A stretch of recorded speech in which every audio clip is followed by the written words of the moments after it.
ಜೈಲಲ್ಲಿ ಸೊಳ್ಳೆಗಳ ಕಾಟ, ದರ್ಶನ್ಗೆ ಪ್ರಾಣ ಸಂಕಟ. ಎರಡನೇ ದಿನ ನಿದ್ದೆ ಬಂದ್ರೂ ಕೂಡ ನಿದ್ದೆ ಮಾಡಲಾಗದಂತಹ ಪರಿಸ್ಥಿತಿ ದರ್ಶನ್ ರದ್ದು.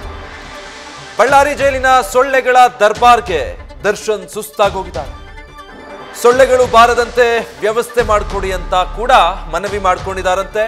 ಜೈಲು ಸಿಬ್ಬಂದಿಗೆ ಆರೋಪಿ ದರ್ಶನ್ ಈ ರೀತಿ ಮನವಿ ಮಾಡಿಕೊಂಡಿದ್ದಾರೆ. ಬೆಡ್ಶೀಟ್ ಕೊಡಿ ಅಂತ ಕೂಡ ಅಧಿಕಾರಿಗಳಿಗೆ ಮನವಿ ಮಾಡಿದ್ದಾರೆ. ಆದರೆ ದರ್ಶನ್ ಮನವಿಯನ್ನ ಬಳ್ಳಾರಿಯ ಜೈಲಾಧಿಕಾರಿಗಳು ತಿರಸ್ಕರಿಸಿದ್ದಾರೆ.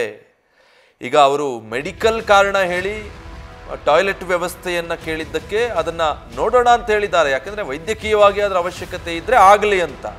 ಆದರೆ ಸೊಳ್ಳೆಗಳ ಕಾಟ ಹೆಚ್ಚಾಗಿದೆ, ನಿದ್ದೆ ಬರ್ತಾ ಇಲ್ಲ, ಅದಕ್ಕೇನಾದರೂ ವ್ಯವಸ್ಥೆ ಮಾಡಿ, ನನಗೆ ಬೆಡ್ಶೀಟ್ ಬೇಕು, ಬೆಡ್ಶೀಟ್ ಒಂದೇನಾದರೂ ವ್ಯವಸ್ಥೆ ಮಾಡಿಕೊಡಿ ಅಂತ ಮನವಿ ಮಾಡಿಕೊಂಡಿದ್ದಾರೆ. ಬಟ್ ಇದಕ್ಕೆಲ್ಲ ಎಂಟರ್ಟೈನ್ ಮಾಡಿರೋ ಹಾಗಿಲ್ಲ ಅಲ್ಲಿ ಜೈಲಿನ ಅಧಿಕಾರಿಗಳು. ಅದ್ಯಾವುದಕ್ಕೂ ಕೂಡ ನಿರಾಕರಿಸಿದ್ದಾರೆ. ಈ ವ್ಯವಸ್ಥೆಗಳನ್ನು ಮಾಡಿಕೊಡೋದಕ್ಕಾಗಲ್ಲ ಅಂತ.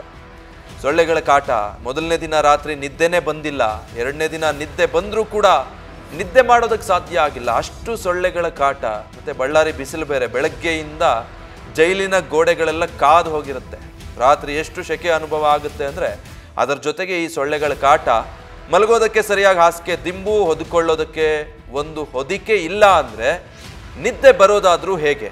ಅದು ಕೂಡ ಐಷಾರಾಮಿ ಜೀವನ ಕಳೀತಾ ಇದ್ದಂತಹ ಸ್ಟಾರ್ ನಟ ದರ್ಶನ್ ರಂಥವ್ರಿಗೆ ಇದ್ದಕ್ಕಿದ್ದ ಹಾಗೆ ಇಂಥ ಪರಿಸ್ಥಿತಿಯಲ್ಲಿ ನಿದ್ದೆ ಮಾಡಬೇಕು ಅಂದರೆ ಸಾಧ್ಯ ಆಗಲ್ಲ. ಸೊಳ್ಳೆಗಳ ಕಾಟದಿಂದ ಬೇಸತ್ತಿದ್ದಾರೆ. ನನ್ನ ಕೋಣೆಗೆ ಸೊಳ್ಳೆ ಪರದೆ ಅಥವಾ ಏನಾದರೂ ವ್ಯವಸ್ಥೆ ಮಾಡಿಕೊಡಿ, ಸೊಳ್ಳೆಗಳಿಂದ ದಯವಿಟ್ಟು ನನಗೆ ಪಾರಾಗೋದಕ್ಕೆ ಒಂದು ಬೆಡ್ಶೀಟನ್ನಾದರೂ ನೀಡಿ ಅಂತ ದರ್ಶನ್ ಕೇಳ್ಕೊಂಡಿದ್ದಾರೆ. ಸೊಳ್ಳೆ ಪರದೆ, ಒಂದು ಬೆಡ್ಶೀಟ್ ಕೊಡಿ ಅನ್ನೋದು ಅವ್ರ ಮನವಿ. ಮನೆಯಿಂದ ತಂದ ಬೆಡ್ಶೀಟ್ ಬಳಸೋದಕ್ಕಾದ್ರೂ ನನಗೆ ಅವಕಾಶ ಕೊಡಿ ಅಂತ. ಅಂದರೆ ಬೆಡ್ಶೀಟ್ ಇದೆ ಅವ್ರ ಬಳಿ, ಬಟ್ ಬಳಸೋದಕ್ಕೆ ಅವಕಾಶ ಕೊಡಿ ಅಂತ ಕೇಳ್ಕೊಂಡಿದ್ದಾರೆ.